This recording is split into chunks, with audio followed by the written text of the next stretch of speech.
All right, hey everybody. We are back at Deep Cut Books, the hands down best book recommendations from yesterday and today that you will find anywhere in the bookverse. Trust me, I've looked and I've verified mine are the best. Here's why. Today, we're going to do Flight of the Intruder, Stephen Coonts. We're going to go downtown, a walk through the valley, so to speak, and that's a shout out to the movie, and we're going to do it in a Vietnam era bomber, the A6. Flight of the Intruder, 1986, equal parts adrenaline rush, gut punch, and political dilemma. If you haven't read this book, it needs to climb to the absolute top of your TBR, and I'm going to tell you why right now. This is 1972, during the Vietnam War. Jake Cool Hand Grafton, the handle could have been better. He's an A6 intruder pilot flying night bombing missions off the aircraft carrier Shiloh. Shiloh is a fictional carrier. Don't try to look it up. This is fiction, not nonfiction. Jake loses his bombardier Morgan to small arms fire, and Jake hits his limit. That's it. He's done with the war's pointless targets, restrictive rules of engagement, and the loss of good pilots for no clear definable reason. Jake finds himself torn between serving his country and watching the Washington political machine chew up brave Americans for no clear reason. Here comes his partner. Jake's new bombardier, Virgil Tiger Cole. Virgil Cole, another shout out to the movie. He's a crusty veteran who doesn't so much care about the politics of the war as much as he does the act of war itself. Cole's problem with the whole thing is the impotence of the American war strategy. They're not hitting hard enough and not hitting fast enough to end the conflict and just go home.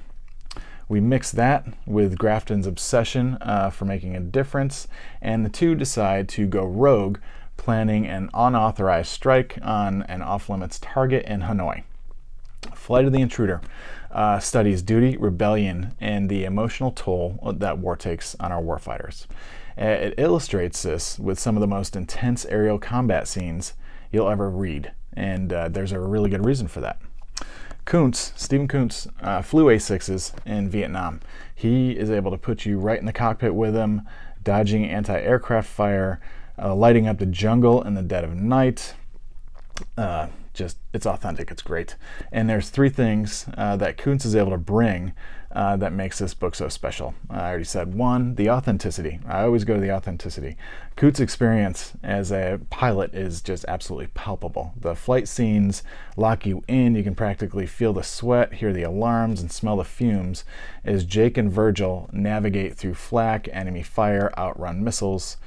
Second is the technical details. He explains the A6's controls and carrier operations to a T, but he's able to do it without slowing down the tempo of the story. He's immersive without ending up reading you a manual.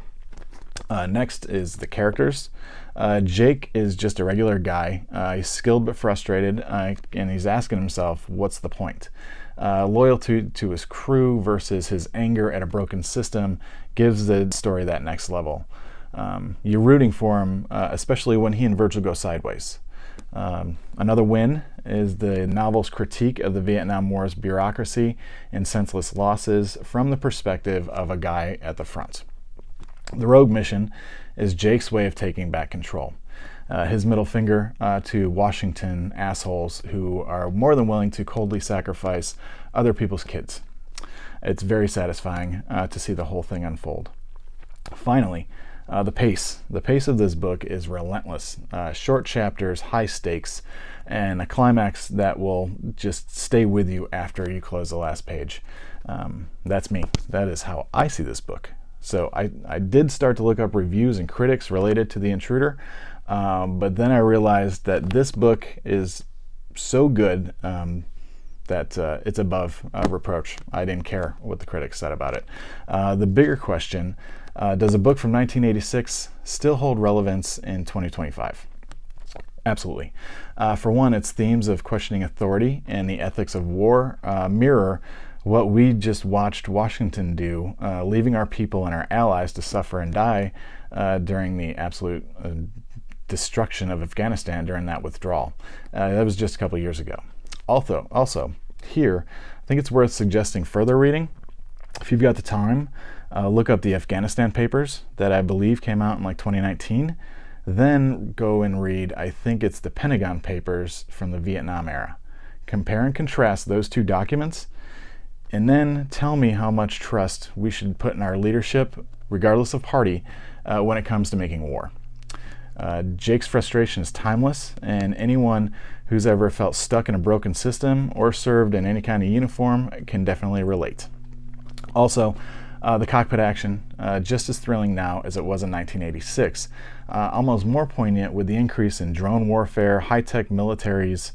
This book's human focus is a grounding kind of reminder of who actually pays the price in war.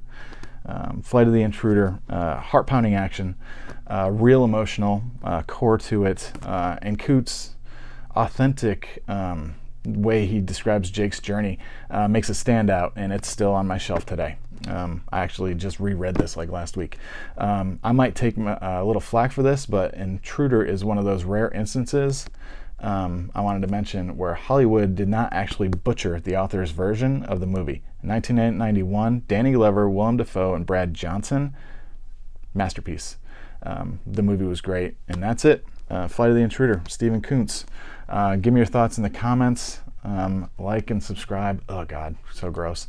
And don't forget to pick up one of my books when you go after Stephen Coonts books. We got Ty Benhoff carving up the mean streets of Jakarta to stop the theft of a terrible superweapon. Let me know what you think. And that is it for me. Flight of the Intruder, Ty Benhoff. I would honestly defer to Coonts here. I'm going to be humble for a minute. That's rare for me. But definitely check out Ty. Ty is, you'd be a big fan. All right.